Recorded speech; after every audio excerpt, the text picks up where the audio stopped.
প্রিয় দর্শক শ্রোতা, আসসালামু আলাইকুম রহমতুল্লাহ।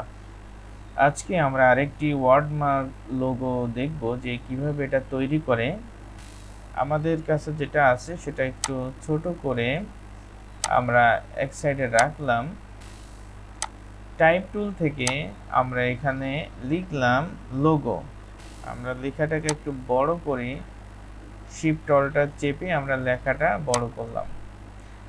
আর এইটা লেখা আছে আমাদের ক্রোসেন্ট ওয়ান ফন্ট। এই ফন্টটা আপনারা গুগলে সার্চ করলেও আপনারা এই ফন্টটি পেয়ে যাবেন। তো এটা লোয়ার কেস হিসেবে আছে, আমরা এটাকে আপার কেস বানাবো।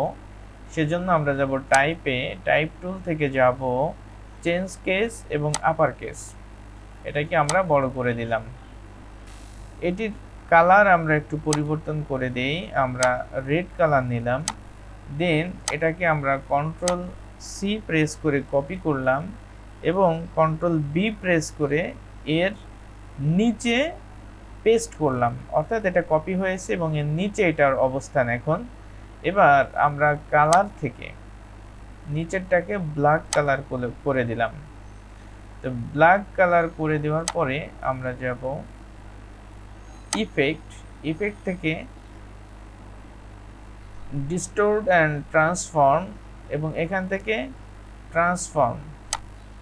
ট্রান্সফর্মে আসার পরে আমরা দেখছি যে এখানে একটা পপ আপ বক্স ওপেন হয়েছে। তো দেন আমরা এখান থেকে যে মুভ অপশন আছে এখানে আসব।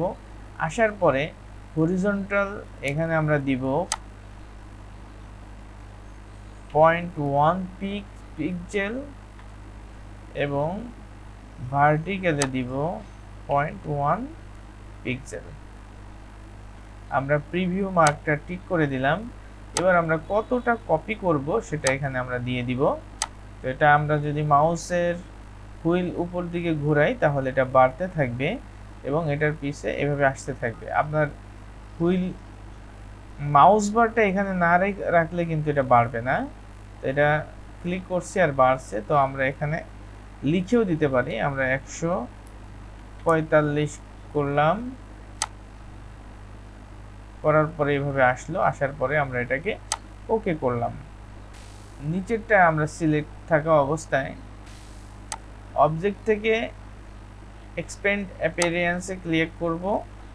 ক্লিক করার পরে আমরা পাথফাইন্ডার অপশনে এসে এটাকে ইউনাইট করে দিব। অ্যাপ্লাই হতে একটু টাইম লাগবে।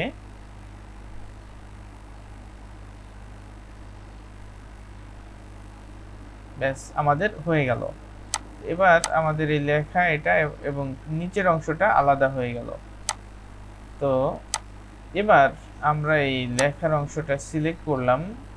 করার পরে আমরা আবার আসলাম অবজেক্ট থেকে পাথ থেকে অফসেট পাথ এবং এখানে প্রিভিউ মার্কটা অন করে দিলাম।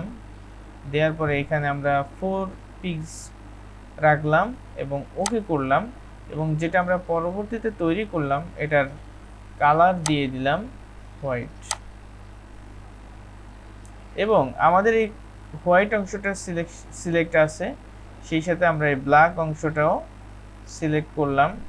সিলেক্ট করার জন্য আমরা জানি যে শিফট চেপে ক্লিক করলে এটার সাথে সিলেক্ট হয়ে যায়। এবার পাথফাইন্ডার অপশন এসে আমরা এটাকে কেটে দিলাম এবং ম্যাজিক ওয়ান টুল আছে, এটা ক্লিক করলাম।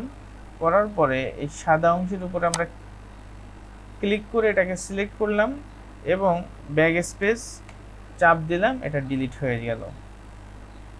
দেখেন এখানে আরো কিছু পাথ আমাদের ছোট ছোট রয়ে গেছে, এগুলো আমাদের পরিষ্কার করার জন্য আমরা এখানে আসবো। আসার পরে যে এটা সিলেক্ট করলাম, এই জাতীয় যতগুলো আছে যেখানে আছে সেটা কিন্তু সিলেক্ট হয়ে গেল এবং আমরা কিবোর্ড থেকে ডিলিট প্রেস করে এগুলো ডিলিট করে দিলাম।